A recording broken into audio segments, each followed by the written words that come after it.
Les humains ont des queues.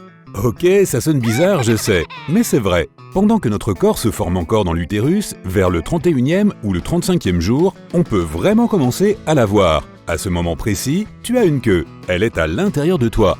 C'est une partie de ton coccyx, pour être plus précis. Si tu passais une radiographie juste là maintenant et que tu demandais au médecin de te montrer ta queue, tu verrais de petits segments osseux au bas de ton épine dorsale.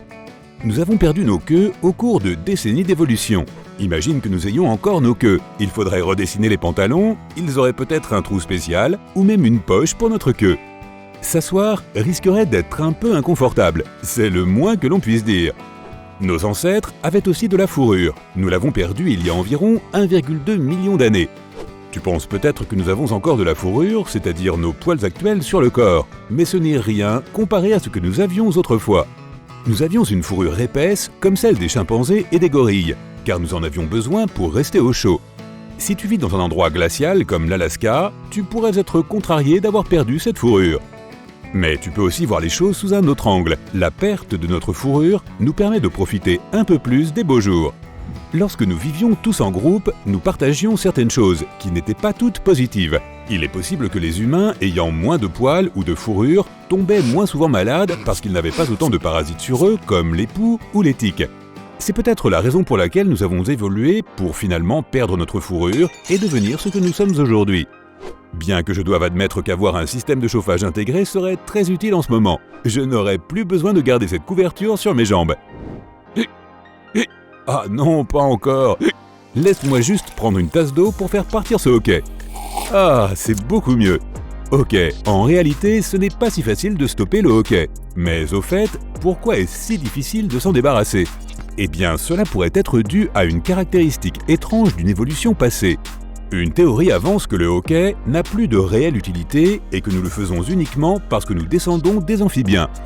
Nos ancêtres avaient à la fois des poumons et des branchies.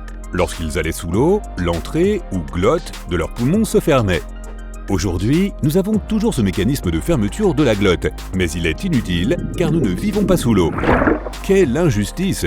Si nous devons subir le désagrément du hoquet, nous devrions au moins être aussi capables d'en tirer profit. Imagine, tu commences à avoir le hoquet et c'est comme un super pouvoir. Tu arrêtes de respirer avec tes poumons et tu commences à utiliser des branchies. Ce serait formidable, surtout pour ceux qui aiment vraiment nager. La plupart de nos dents s'adaptent plutôt parfaitement à notre bouche, mais il y en a 4 qui arrivent en retard et qui gâchent tout. Je parle des dents de sagesse. Elles ne servent à rien, mais les humains et quelques primates en ont. Cependant, des espèces chanceuses comme les tamarins n'ont pas à s'en soucier. Environ 35% des gens n'ont même pas de dents de sagesse. Nous sommes peut-être sur le point de les perdre complètement, une fois pour toutes. Plus besoin d'aller chez le dentiste pour les enlever. Et plus de maux de tête non plus. En Irlande, il y a beaucoup de gens avec des cheveux roux. Genre, vraiment beaucoup. Plus de 30%. Ça fait beaucoup de roux dans le monde. C'est le résultat de la dérive génétique. La dérive génétique, c'est quand une caractéristique est transmise par les ancêtres sans avoir vraiment de raison d'être. C'est exactement pourquoi certaines personnes ont les cheveux roux. Donc, si tu as les cheveux roux, il n'y a pas vraiment de raison pour cela. Cela vient simplement de tes ancêtres d'une époque passée qui l'ont transmis à un autre membre de ta famille, et finalement à toi. Dans l'utérus de notre mère, à 16 semaines, nous ressentons une forte envie de saisir le cordon ombilical et nous le faisons. Les singes le font aussi, et il y a une bonne explication à cela. C'est parce que lorsqu'ils sont dans la nature, ils ont besoin de s'accrocher à la fourrure de leurs parents. Les humains avaient l'habitude de faire de même, mais depuis que nous avons perdu toute notre fourrure, nous n'avons plus besoin de développer cette préhension involontaire, appelée réflexe de préhension palmaire. Ouvre grand la bouche et dis « Ah !» Bien, je peux voir tes amygdales maintenant, mais à quoi servent-elles? Si l'on y réfléchit bien, elles causent en fait plus de problèmes que de bénéfices. Les amygdales sont apparues comme un moyen de nous protéger des germes et d'autres choses désagréables lorsque nous mangeons de la nourriture. Pourtant, le plus souvent, elles ne font que nous donner un horrible mal de gorge. C'est pourquoi il est très fréquent que les gens veuillent s'en débarrasser. Imagine une petite poche, nous en avons une à l'intérieur de notre corps. Pas exactement comme ça, mais un organe qui ressemble en quelque sorte à une poche, notre appendice.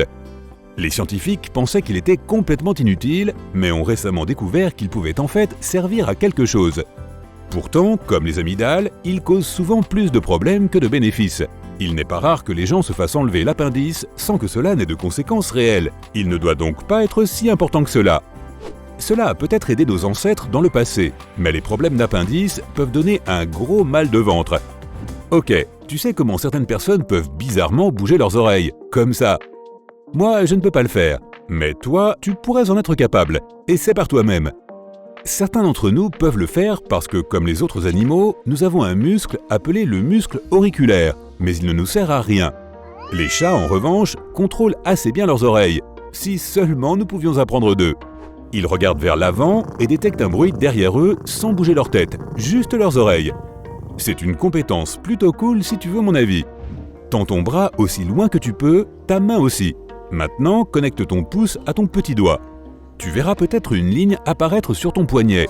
Ce que tu vois s'appelle le palmaris longus et environ 90% de la population mondiale le possède. Statistiquement parlant, il est probable que tu en sois aussi atteint. À l'époque, nos ancêtres avaient besoin de toute l'aide possible pour grimper aux arbres et saisir des objets. Mais lorsque nous avons commencé à marcher, ces muscles sont devenus complètement inutiles. Les singes, en revanche, grimpent encore facilement aux arbres. Ils ont un muscle dans leurs pieds appelé le muscle plantaire, aussi connu comme le muscle du singe. Nous l'avons aussi, sauf que nous n'en avons pas vraiment besoin, puisque nous ne faisons pas d'activité de singe. Comme le longus palmaris, environ 10% des personnes naissent sans ce muscle. Il y a de fortes chances que si les singes se suspendent à une branche, c'est le muscle qu'ils utilisent.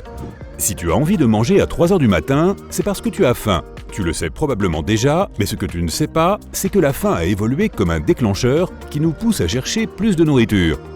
Donc, si tu as encore quelques kilos en trop dont tu veux te débarrasser, tu sais quoi faire. Tu n'as qu'à blâmer l'évolution.